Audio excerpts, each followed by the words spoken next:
This channel does not promote any violent, harmful, or illegal activities. All content provided by this channel is meant for an educational purpose only.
সেই জন্য আমি সবার প্রথমে এটা ভেবেছিলাম যে তোমাকে একটা ধন্যবাদ জানানো দরকার শিলিগুড়ির মানুষের পক্ষ থেকে, কারণ তুমি শিলিগুড়ির মানুষকে অন্তত এইটুকু অ্যাওয়ার করলে যে আমাদের প্রত্যেকের দায়িত্ব আছে।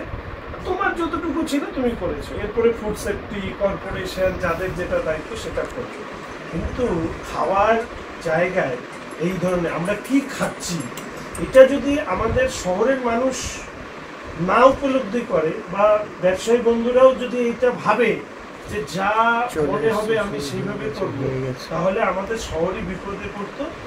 শহরকে রক্ষা করার জন্য তোমাকে ধন্যবাদ এবং সেই জন্য এসেছি। তুমি কোন কলেজ? শিলিগুড়ি কলেজ? কোন স্ট্রিটে?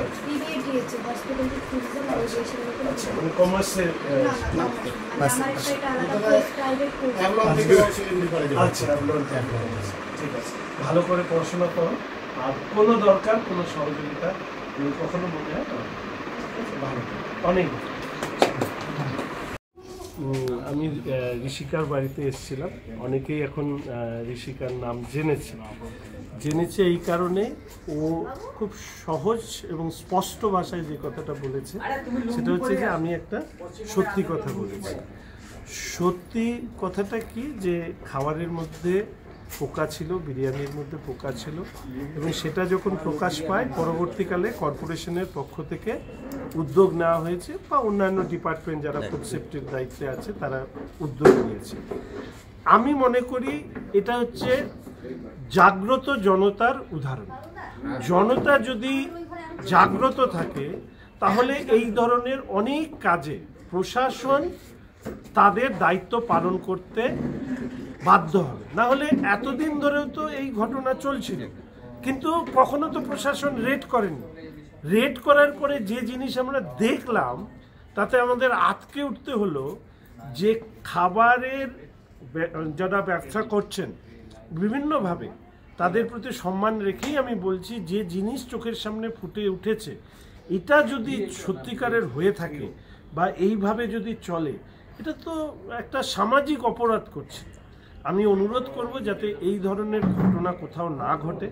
প্রশাসন যেরকম তার দায়িত্ব পালন করবে, যারা দোকান রেস্টুরেন্ট চালাচ্ছেন তারাও অন্তত আপনারা মানুষের মুখে অন্ন তুলে দেন অর্থের বিনিময়ে, কিন্তু সেইখানে দাঁড়িয়ে অন্ন তুলে দেওয়ার নাম করে যে জিনিস আমাদের চোখের সামনে এসছে এইটাকে নিশ্চিতভাবে আমরা বলবো সম্মান করা যায় না। ফলে সতর্ক থাকুন, নিজেরা অন্যদেরকে সতর্ক করুন।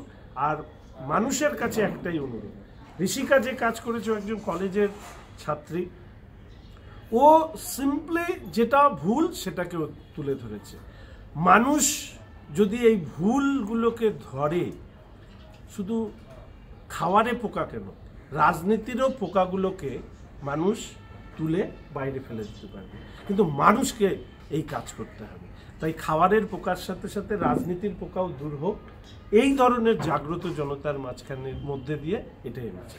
মানুষ কথা তুলছে কি মেয়র তো এর আগে একটা মিটিং করেছিল ফুড সেফটি ডিপার্টমেন্ট, তো ঘটনা হবার আগে কেন না এরকমই ঘটে? দেখুন, আমি অন্য সময় হলে মেয়র সাহেবকে নিয়ে হয়তো অনেকগুলো কিছু বলতাম, কিন্তু আজকে আমি এসছি একজনকে ধন্যবাদ দিতে এবং সমাজের কাছে একটা ইতিবাচক বার্তা পৌঁছে দিতে যে do good work, society will appreciate. ভালো কাজ করলে সমাজ আপনাকে অবশ্যই ধন্যবাদ জানাবে। আমি শিলিগুড়ির নাগরিকদের পক্ষ থেকে ঋষিকাকে ধন্যবাদ জানিয়ে গেলাম, ওর মা বাবাকেও ধন্যবাদ জানিয়ে গেলাম।